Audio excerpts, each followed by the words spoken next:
мы начали делать уже одеяло из искусственного пуха. Вот, воздушные, гипоаллергенные, очень-очень легкие, пушистые. То есть уже все то, что нужно для аллергиков.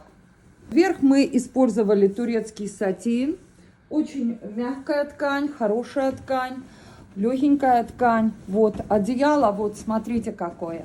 Вот пушинка. Пушинка, но опять-таки же говорю, это не натуральный, это искусственный пух. Искусственный пух, который не сбивается, не скомкивается, уже проверено в подушках много лет людьми. И сейчас, пожалуйста, одеялки из искусственного пуха. Приходите, обращайтесь, заказывайте. Одеяла, сами видите, шикарные. Вот, хош gelmişsiniz.